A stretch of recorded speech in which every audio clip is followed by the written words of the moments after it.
Good afternoon, everyone. I am Dr. Aparna Thakur, Assistant Professor from the Department of General Medicine, Sri Lakshminarayana Institute of Medical Sciences. The topic for today's class will be amyloidosis. Now, amyloidosis is actually a protein misfolding disorder. That is, normally the proteins in our body are folded in a particular fashion, and there are certain chaperone proteins which enable or ensure that this folding happens normally. So, whenever there is any abnormality or there is a problem with this protein folding, improperly folded proteins start getting deposited in various tissues and organs. That results in what is known as amyloidosis.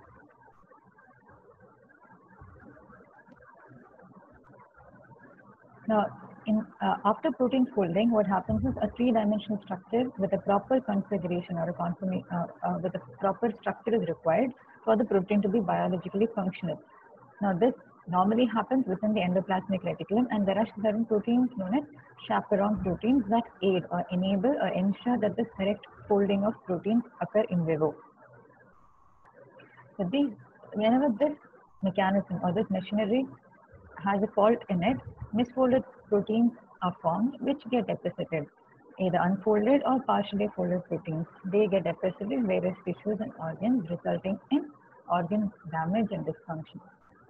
This is the structure of a protein. You have a primary structure, which is the amino acid, the sequence of the amino acids. Then you have the secondary, either beta pleated sheet or alpha helix, a tertiary structure, and finally the quaternary compact structure, which is essential for the proper functioning of the protein.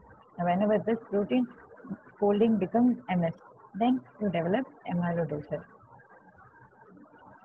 Amyloidosis is basically a protein misfolding disorder.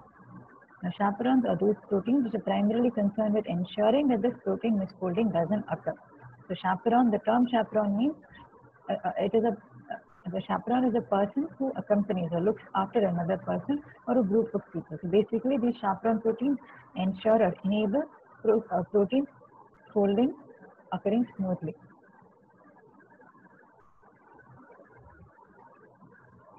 Protein folding disorders include amyloid-related disorder, prion-related disorders, and intracellular aggregation diseases like Huntington's, Parkinson's. So today we'll be discussing about the amyloid-related disorders. Even age-related degenerative diseases like Alzheimer's, they are also associated with the misregulation of the protein folding. So there is aggregation of misfolded proteins, either as extracellular or intracellular deficits. So basically, protein folding disorders can be amyloid associated, can be associated with intracellular aggregation diseases like Huntington's, prion-related diseases. So what happens is there is formation of abnormal protein folding, and these are deposited as amyloid fibrils. These deposits in amyloidosis are typically extracellular deposits. Beta-pleated structural configuration is what happens, and they form higher order oligomers, and finally they form fibrils. So the misfolded proteins, they form fibrils and get deposited predominantly in the extracellular space or the extracellular compartment. And this is going to interfere. These misfolded proteins which are deposited as amyloid fibrils are going to interfere with the normal organ function. So this is an electron microscopic picture which shows these amyloid fibrils, which are actually the improperly folded proteins. So you have a precursor protein, then amyloid monomer, it forms higher order oligomers, and finally deposits as amyloid fibrils. This is again an electron microscopic zoomed view. Now the term amyloid was initially coined by Rudolf Virchow. So this famous pathologist has been attributed to have contributed a lot towards the development of science, one of which is the term amyloid, which was coined by him because under the microscope it appeared like starch, which has a Latin word amylum. So there we derived the word amyloidosis because it resembles the starch under microscope, these fibrils. So factors which favor this misfolding, again it has genetic basis, there can be some unexplained environmental factors, and the incorrect processing because of damage to the chaperone protein. Now we'll look into the classification of amyloidosis. This is important, this classification. can be a little confusing, but if you remember, each of these are further subclassified into systemic amyloidosis or localized amyloidosis, acquired or inherited, and based on the pattern of the clinical presentation, it's further subclassified. So if you term there are the amyloidosis as AL amyloid, the first letter, that is A, indicates amyloidosis, and the second alphabet indicates the protein which is present in the fibril. So AL refers to amyloid light chain deficit, which is seen in primary systemic amyloidosis. And AF refers to familial amyloidosis because of mutation in the normal transthyretin protein. So first alphabet A denotes amyloidosis, second represents the protein which is present in the fibril. So you have AL, which is light chain deficit, seen in primary systemic amyloidosis, and AF refers to familial amyloidosis. Then is AA, which is responsible for secondary amyloidosis. So AA amyloid, it has serum amyloid A, SAA, as the misfolded protein, usually seen in the setting of chronic inflammatory disorders, chronic infectious diseases. So this comes under secondary amyloidosis. So in primary systemic, you have AL amyloid. Secondary amyloidosis, you have AA amyloid. So this happens because of chronic inflammation. So there are some cytokines, inflammatory mediators, that are responsible for the formation of these misfolded proteins. Then you have A beta 2 M amyloid. So here beta 2 M, that is a misfolded protein, beta 2 microglobulin, usually seen in patients who have long-standing renal disease, especially dialysis undergoing patients. Then you have A beta amyloid, which is the most common form of localized amyloidosis, which is attributed for the development of Alzheimer's disease. So in Alzheimer's, we have plaques, cerebral plaques, which are composed of these A beta amyloid, beta referring to the localized amyloidosis.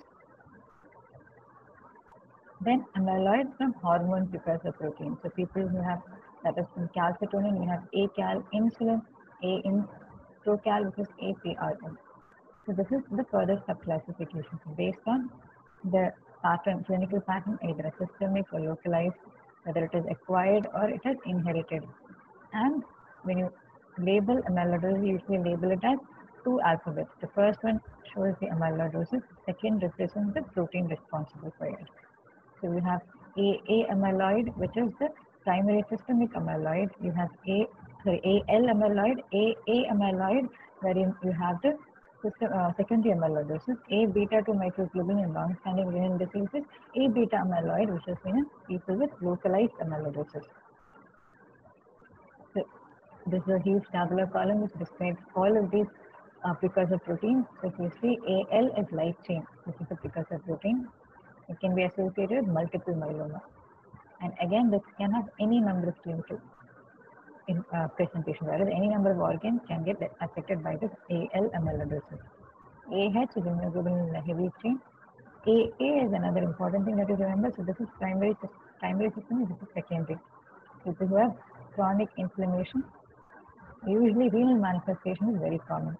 A beta 2 microglobulin, individuals with long-standing renal dysfunction, for people who are undergoing dialysis for several years together.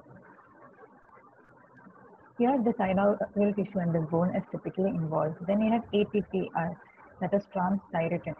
This is known as familial amyloidosis, or AF, or ATTR. So mutated transthyretin is the culprit here. Here, cardiac manifestation and nerve involvement is common. Then, among the localized amyloidosis, most important is A beta, that is typically seen in individuals with Alzheimer's disease or Down syndrome, and the amyloid protein is amyloid beta. Again, it has a specificity, or it has a telediction towards the central nervous system.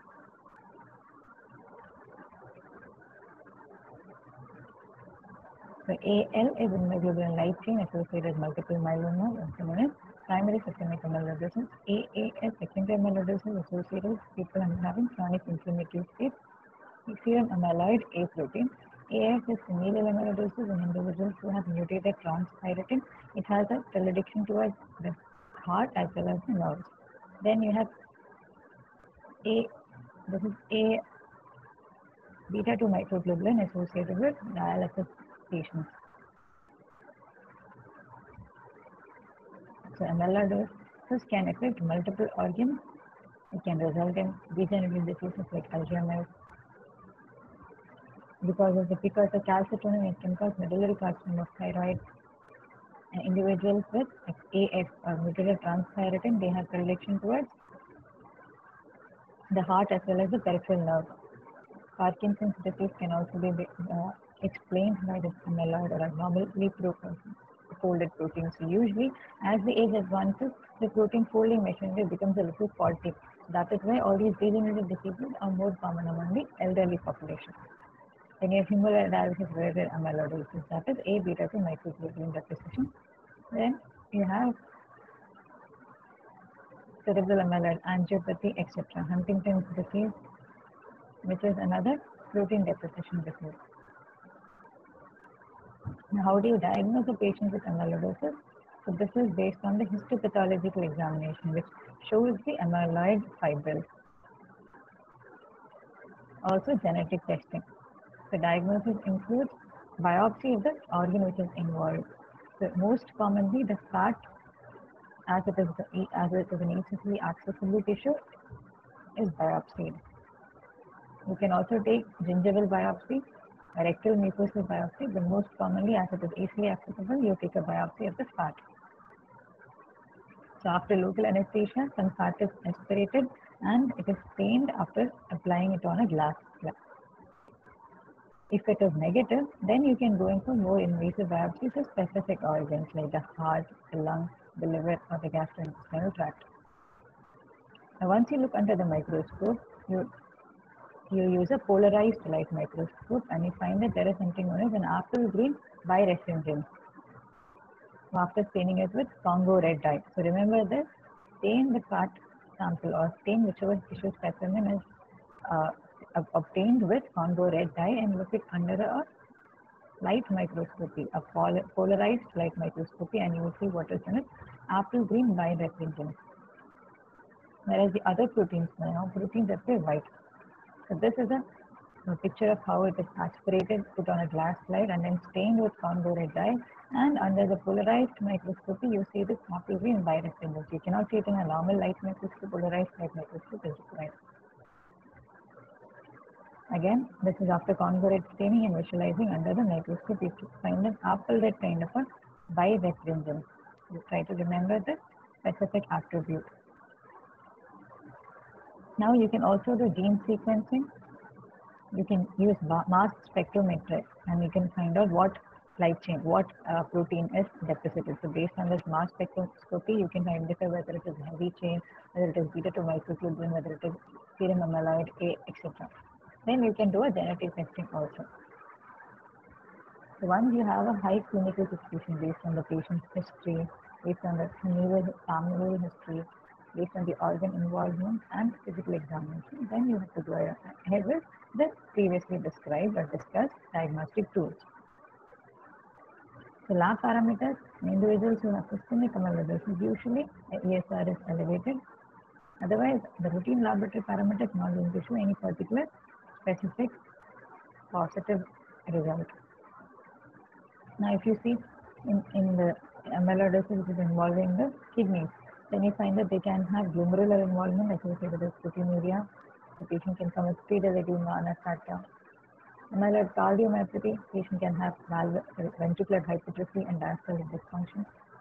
So you check the pro-BNP levels, NT-proBNP levels to see for this cardiac dysfunction, or troponin can be done. The liver involvement, so when you look at the liver enzymes, it shows a typical cholestatic pattern. So there is elevated alkaline phosphatase with minimal elevated aminotransferases.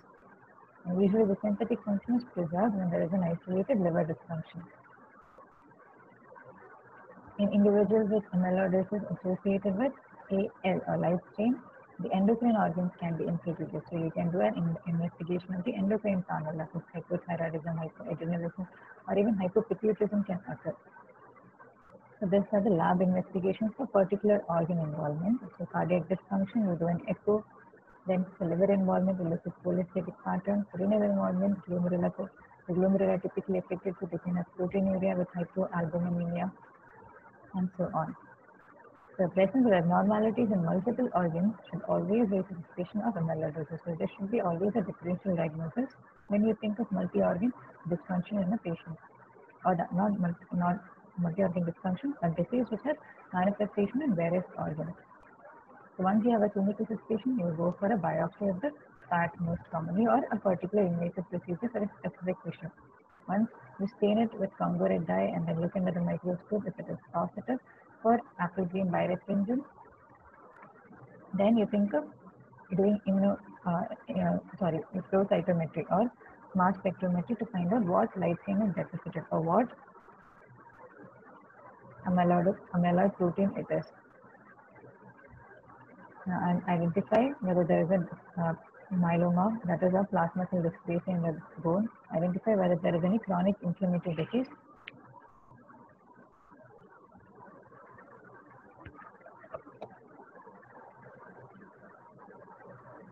Now, once you have diagnosed it as AL or AA or familial amyloidosis, then you screen for other involvement, other organ involvement like cardiac, renal, hepatic involvement, or involvement of the endocrine glands.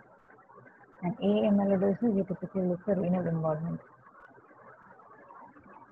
Now, AL amyloidosis, here there is a bone marrow dysplasia. So it is similar to multiple myeloma. There is clonal expansion of bone marrow plasma cells producing monoclonal immunoglobulin IgLC light chain. In due course, this can progress to multiple myeloma. It can also occur in other B-cell lymphoproliferative disorders, including NH, that is non-Hodgkin's lymphoma. And AL is typically seen above 40 years and it is rapidly progressing and it is fatal if left untreated.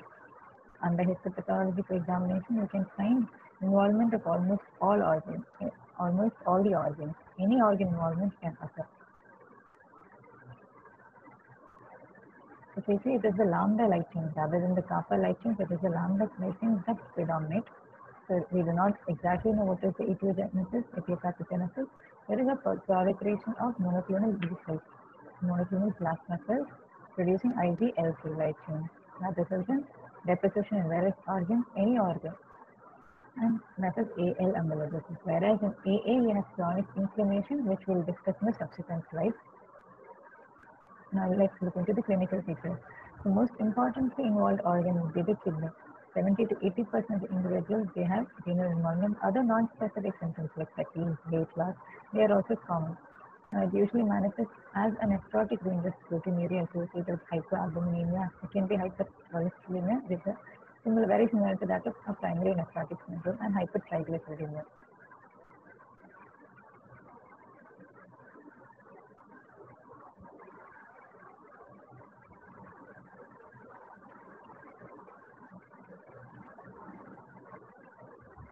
Edema or anasarca can be seen. Interstitial deposition can cause azotemia without proteinuria if it is just interstitial, not the glomerular involvement. Then heart is the second most commonly affected organ. This is one of the main reasons for death in cases of AL amyloidosis. If you look into the ECG, you see low voltage complexes, and in the echo, you see a concentric left ventricular hypertrophy with diastolic dysfunction. So it has a typical sparkly appearance. And these individuals have high risk of developing atrial thrombi and developing stroke because of thromboembolic phenomenon. So if you see, there is left ventricular hypertrophy, and we have a pseudo infarct pattern, low voltage complexes.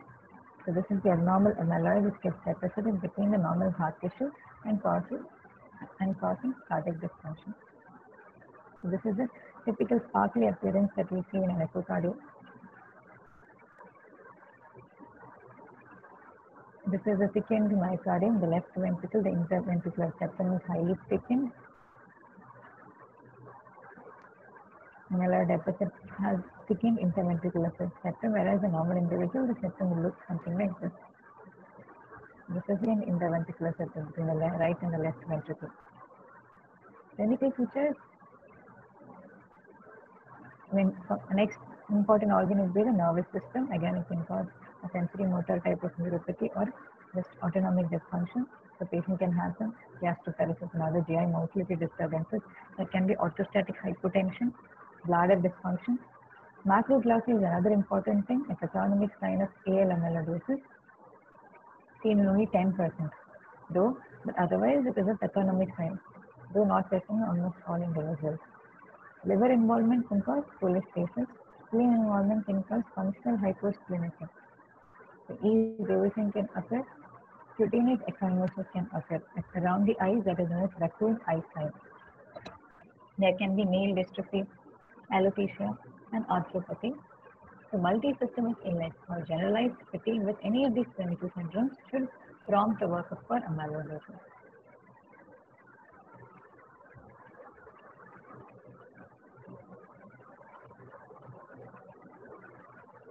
Now, AL amyloidosis symptoms, any organ can be involved. We'll begin with the vital organs, so heart and lungs, cardiomyopathy, there will be hypertrophy with diastolic dysfunction. Head and neck, it can cause nervous system abnormality, sensory motor neuropathy. Arm, it can cause carpal tunnel syndrome, Mille dystrophy, gastroparesis, autonomic dysfunction. Leg, anasarcopenia due to hypoalbuminemia secondary to nephrotic range of proteinuria. And in general, patient has fatigue, weight loss, bladder dysfunction because of autonomic instability, renal involvement in the form of glomerular or interstitial involvement. And this is the typical periorbital, this is the periorbital ecchymosis known as raccoon eye. This is amyloidosis with cutaneous manifestations. This is macroglossy that is seen in approximately 10%, but once you see, this is almost pathognomic of amyloidosis. Again, summing up the various signs and symptoms of primary systemic amyloidosis. Raccoon eyes, hepatomegaly, spleen, functional hyposplenism can be heart failure, endocrine organ involvement can have a arthropathy, carpal tunnel syndrome, nephrotic range of proteinuria, and skin changes. So you have a monoclonal expansion of the plasma cells producing ILC, immunoglobulin light chains, which are misfolded and get deposited as amyloid fibrils and produce these various symptoms. Remember, cardiac, renal, or any systemic involvement. So once you do an immunofluorescence, so once you see, you do a flow cytometry or a mass spectrometry, you see this M type, which is typically seen in the electrophoretic sample. So you subject the patient's blood sample for electrophoresis. So you see the M spike. So you can do an electrophoresis of the serum or of the urine. And also you can do a free light chain assay. So this is a serum sample which shows a particular spike, M spike, and urine Bennett-Jones proteins are positive. So it is more often the lambda. The lambda chains which are more prevalent compared to the kappa chains. So you can do a free light chain assay. So you subject the individual to serum immunoelectrophoresis or a urine immunoelectrophoresis. And you can also estimate the Bennett-Jones protein and free light chain assay. Now, if you look into the bone marrow biopsy can reveal presence of abnormal or excessive proliferation of plasma cells.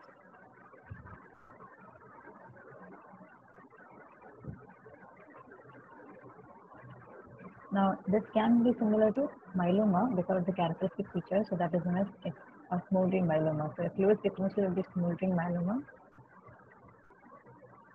So once a patient is suspected to have smoldering myeloma, and if they have renal, cardiac, neurological manifestation, then you screen for AL amyloidosis. So don't keep the diagnosis as smoldering myeloma. And there's something known as monoclonal gammopathy of undetermined significance, which is very common in the elderly. So this is another close differential. Immunoelectron microscopy confirms the diagnosis, mass spectrometry, genetic testing, if you have to the other family members with the disease. The treatment, usually the lifespan of people with primary systemic amyloidosis is short. It is a rapidly progressive disease. So similar to multiple myeloma, the treatment would be almost the same regimen. So you give them prednisolone with oral melphalan. Almost always it results in a very good remission rate. or you can try high dose melphalan followed by hematogenous stem cell transplantation.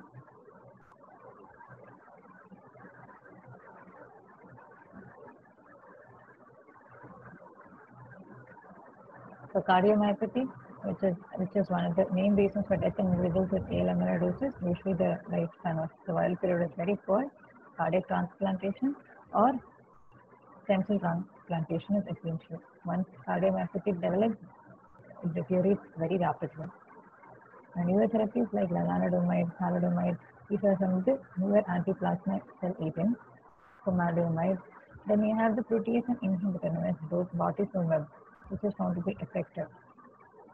Nowadays, newer trials are going on to identify more and more monoclonal antibodies. Remember, oral melphalan with penicillin, bortezomib, thalidomide, lenalidomide, and pomalidomide. These are some of the other anti-plasma cell agents. This is the course. Usually, melphalan-based treatment. Other options are these, or it doesn't respond, go for hematopoietic stem cell transplantation.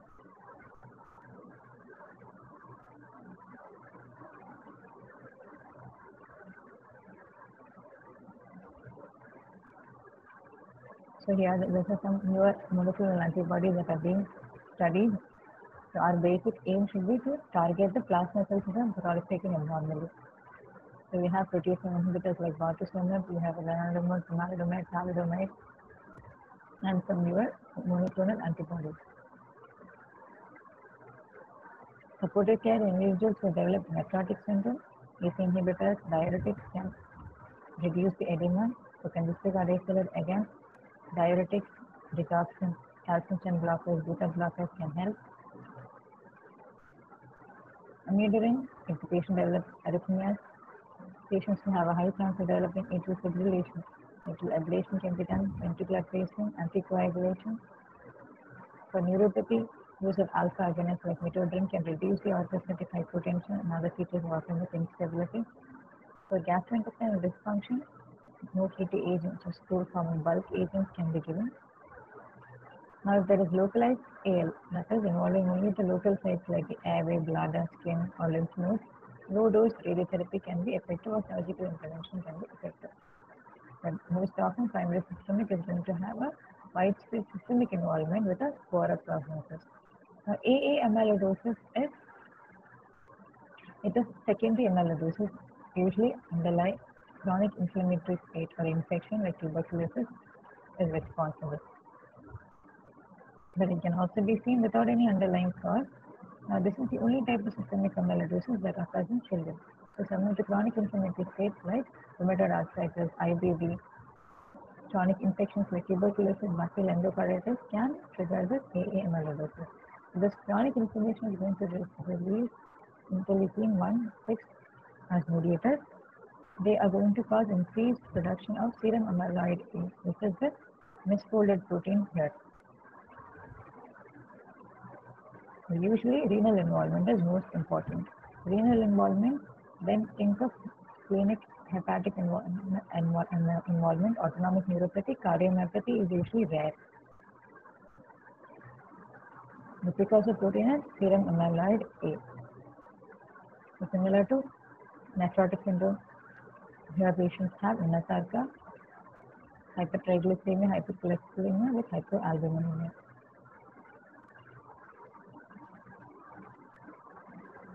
Now, treatment is going to be basically target underlying disease, infectious or inflammatory disease.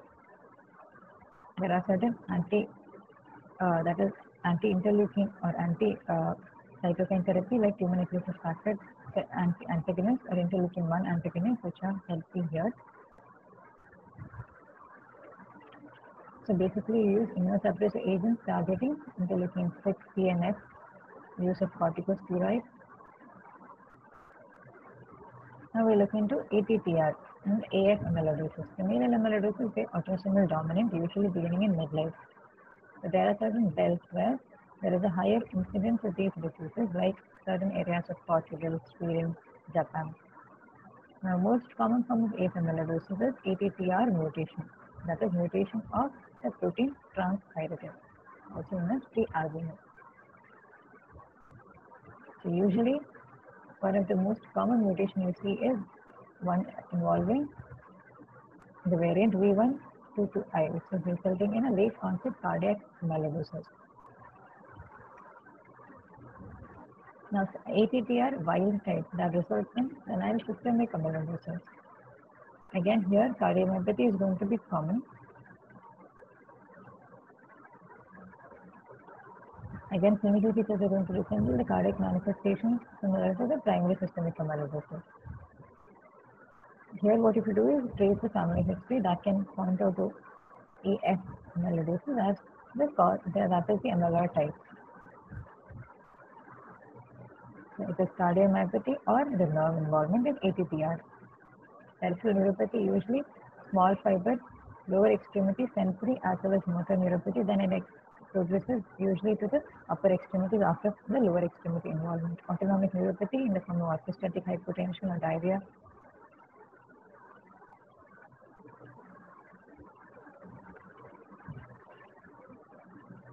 Now, vitreous opacity, because of the amyloid deposits, they are pathognomic for ATTR amyloidosis. So, ATTR wild type that results in senile systemic amyloidosis can have cardiomyopathy as well as neuropathy as a main symptom.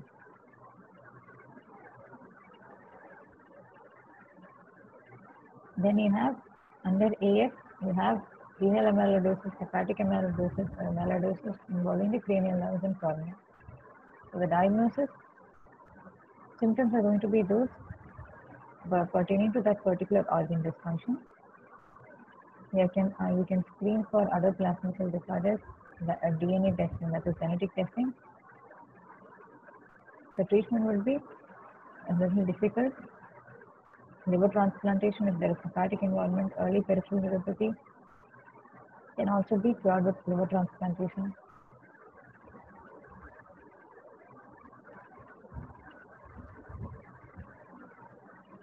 Now, there are certain drugs which are used to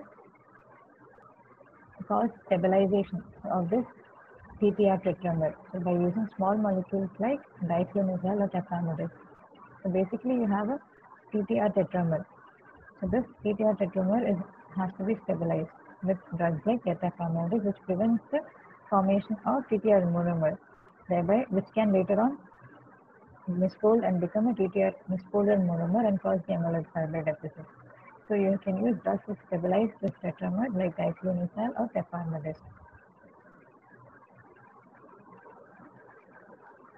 So you have TTR tetramers which can become monomers when they are unstable, and then these monomers become misfolded and form the TTR fibril. So our aim would be to remove these amyloid deposits by transplantation or use stabilizers here, or the production of this mutant TTR that is from the liver by using hepatic transplantation will actually settle the entire process. Now, A beta 2 microglobulin usually seen in patients undergoing chronic dialysis, patients who are on hemodialysis for a long time, they can have rheumatological manifestations. Why? Because microglobulin is excreted, beta 2 microglobulin is excreted by the kidney, and these levels become elevated in individuals who are having end-stage renal disease. Neuropathy is common, carpal tunnel syndrome,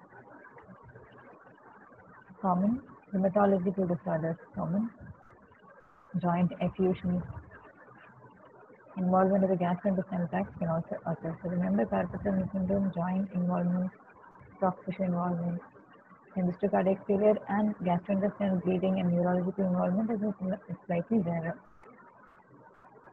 Treatment: there is no specific therapy, but cessation of dialysis and renal grafting, that is kidney transplant, can lead to symptomatic improvement.